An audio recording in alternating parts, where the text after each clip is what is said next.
The alarm tore through the station before I even opened my eyes. Red light swept across the ceiling of my bunk room, and a voice repeated the same warning over and over, calm and mechanical, which somehow made it worse.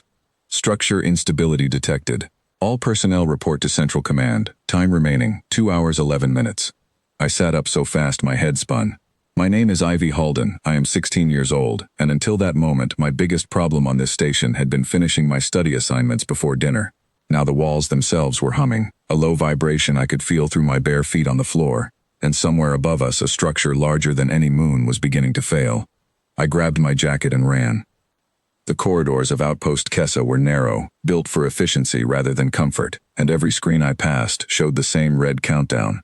Scientists from a dozen different worlds pushed past me, some walking fast, some running, all of them wearing the same expression. Fear held tightly in check by training, but fear all the same. I reached Central Command just as the doors slid open, and the noise hit me first. Dozens of voices talking over each other in different languages, translators struggling to keep up, screens flashing with numbers that meant nothing to me. In the center of the room, a massive display showed the object we had all come here to study, the hollow beacon. A structure the size of a small moon, drifting at the edge of a region of space called the Chesapeake Rift, humming with power that no scanner could fully explain. We had been living near it for almost a year. My mother worked here as a communications officer, which was the only reason a teenager like me had ever been allowed on a research station this important. The beacon had been broadcasting the same signal for over a decade, a pattern so complex that the finest minds in the galaxy had failed to understand it. Whole careers had been built and ended trying to crack that signal, and now, without warning, the beacon had started to shake itself apart, venting gas at a rate that threatened to destabilize its orbit and send pieces of it crashing toward every ship and station in the region, including ours. An alien scientist named Voss Tallery, a member of a species called the Thren, stood at the center of the room, directing dozens of holographic displays with quick movements of his 4 hands. The Thren think in networks, many minds joined together, and Voss was connected right now to thousands of others across the galaxy, all of them trying to solve the same problem at the same time. 2 hours, he said, his voice flat with exhaustion. 2 hours until the beacon's core reaches critical pressure and the structure breaks apart. We do not know what will happen when it does. We do not know if the fragments will simply drift, or if there is enough force in that core to send debris across half this system. A woman beside him, tall and pale, wearing the deep blue robes of the Ophaline delegation, shook her head slowly. "We have had 10 years to understand this object," she said. 10 years, and the greatest cryptographers in known space could not translate its signal. Now we have 2 hours to stop it from tearing itself apart, and we still do not understand what it is. I stood near the back of the room, forgotten by everyone, watching numbers scroll across every screen. My mother spotted me and pulled me toward a quieter corner, gripping my shoulders. "You should not be here," she said. "Go to the evacuation deck with the other families." "I will," I said. But something on the main screen had caught my eye, and I could not look away from it. The screen showed the beacon's internal structure, built from years of scanning data. Layers of ice, water, and ammonia wrapped around a metal core. Beside it, a second screen showed the signal itself, the same one that had confused the galaxy's smartest minds for a decade. Waves inside waves, patterns that seemed to almost make sense before dissolving into noise. My mother followed my gaze and sighed. "They think the signal and the instability are connected," she said. "Something changed a few days ago. The beacon's emissions grew stronger, and now the whole structure is heating up too fast. If they can understand the signal, they think they might understand why it is failing, and maybe how to stop it." I asked her why nobody had solved it yet, after 10 years of trying. "Because it is the hardest puzzle anyone has ever faced," she said. "The finest minds from 100 worlds have given up on it. I do not think 2 hours will change that." She was called away by another officer, leaving me alone at the edge of the room. I should have gone to the evacuation deck, I knew that. But instead I walked closer to the main display, drawn by something I could not explain. The same feeling I got when a math problem almost made sense but not quite. I studied the 2 screens side by side, the ice structure and the signal pattern. Voss Tallery noticed me standing there, and, in the middle of his own crisis, still found a moment to speak to me, perhaps out of habit, perhaps because talking to someone new helped him think. "You are the young one who reads engineering journals in the mess hall," he said. "I have seen you there." I nodded, too nervous to say much. He gestured at the signal display with 2 of his 4 hands. 10 years of study," he said. We have tried every method of decoding known to 100 civilizations, mathematical translation, pattern matching, comparison to every known language structure in galactic records. Nothing produces a consistent result. It is as if the signal wants to be understood and refuses to be understood at the same time. I looked at the pattern again, and then at the ice structure, and a question formed in my mind before I could stop it. Has anyone tried assuming there is no message at all? I asked. Voss turned all four of his eyes toward me at once, which I later learned was a sign of surprise among his people. Explain, he said. My heart was pounding, partly from fear of the countdown still ticking above us, and partly from the sudden attention of dozens of scientists who had turned to listen. I said that everyone had been trying to translate the signal like a code, something built on purpose to carry a hidden meaning. But what if it was not a message at all? What if it was just a sound the beacon made naturally, because of its shape and its structure, the same way ice cracks and pops as it melts, or the way a bell always makes the same note when you strike it the same way? Voss was quiet for a moment. His four eyes stayed fixed on me. We ruled out natural origin years ago, he said. The pattern is too complex, too precise, to be an accident of physics. Complex compared to what? I asked. Did anyone compare it to the sound ice actually makes when it fractures under pressure, or did everyone just compare it to other messages, because that is what you were looking for? The room had gone quiet enough that I could hear the countdown clock ticking down in the background, 1 hour 58 minutes remaining. Voss turned to one of his linked colleagues, spoke rapidly in his own language, and a new display appeared, this one showing raw data, instead of the clean pattern we had been staring at. I stepped closer, ignoring the way my hands were shaking, and pointed at the timing of the signal. The beacon rotates once every 10 years, I said. Its surface faces the nearby star unevenly across that orbit, some parts warming faster than others. The signal repeats every 4 hours and 13 minutes. Has anyone checked if that number matches the rotation speed of the beacon itself, the actual physical spin, not the orbit? Voss's four hands moved rapidly across the console, pulling up decade-old data that had apparently been recorded but never directly compared to the signal timing in this way. The room waited in silence. My mother had returned and stood beside me now, her hand tight on my shoulder, though she said nothing. The numbers appeared on the screen, and Voss went very still. They match, he said quietly. The rotation period matches the signal repeat rate almost exactly. A murmur spread across the room, voices rising in different languages, translators struggling to keep pace. I kept going, because now that I had started, the whole picture was forming in my mind faster than I could speak it. If the beacon is made of layered ice around a metal core, and it spins the same way every rotation, then it would crack in the same places every time, I said. Ice under stress does not crack randomly. It follows the weakest points in its structure, and those points do not move. Every time the same section faces the star, it heats up the same way, vents gas through the same cracks, and makes the same complicated sound. It is not a language. It is a very complicated echo, repeating because physics repeats. Voss did not answer right away. Instead, he turned to his console and began issuing commands to his network, thousands of Thren minds joining together to test my idea against 10 years of collected data. The opaline scientist in the blue robes leaned over another screen, her expression tight with concentration. 6 minutes passed. It felt like 6 hours. The countdown above us slid past 1 hour 50 minutes remaining, and I stood frozen at the center of a room full of the smartest people I had ever met, waiting to find out if I had just wasted their last chance or given them something real. Voss straightened suddenly, all four of his eyes wide. It matches, he said, his voice carrying across the room. The fracture pattern predicted by her model aligns with the recorded signal data at a confidence level higher than anything we achieved in 10 years of cryptographic analysis.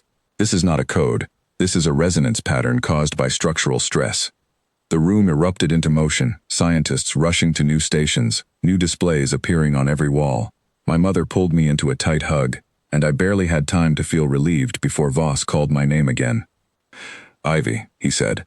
This changes everything, but it does not stop the countdown. If this is a structural resonance and not a message, then the instability we are seeing now is not random damage. It is the natural next stage of a process that has been building for 10 years.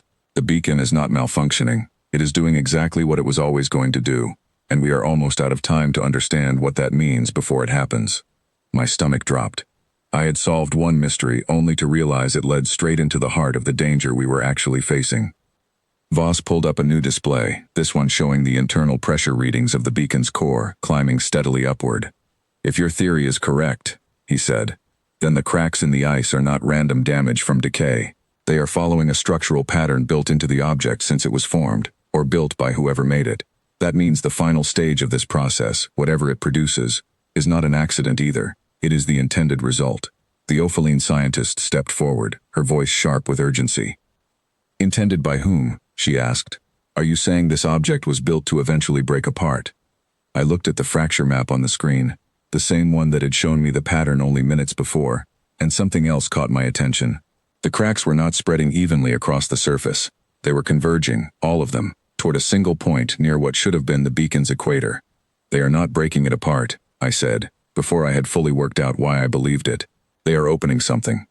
Every eye in the room turned to me again. The countdown read 1 hour 32 minutes.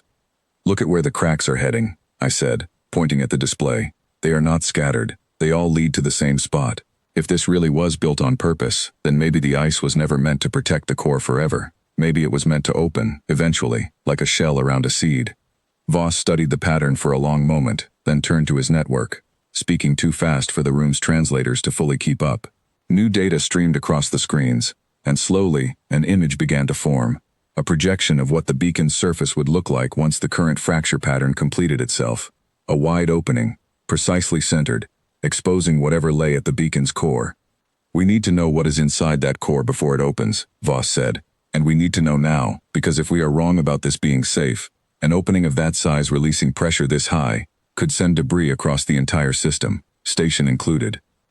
The room moved into motion again, faster this time, driven by a new kind of urgency. Old scans of the beacon's interior were pulled from the archive, scans that had been recorded years earlier but set aside because nobody expected them to matter until this exact moment. I stood at the edge of it all, my mother's hand still on my shoulder, watching as the picture assembled itself piece by piece on the main display. The core was not solid metal, as everyone had assumed. Deep scans showed a hollow chamber at the very center, and inside it, a shape that made the whole room go silent. Something structured, something built. It is not natural, the Ophaline scientist whispered. Nothing about that shape is natural. Voss turned to me one final time. The countdown behind him read 58 minutes. You said this might be like a seed opening, he said. If you are right, then whatever is inside that chamber was placed there deliberately, and it has been waiting 10 years, maybe far longer, for exactly this moment to be released.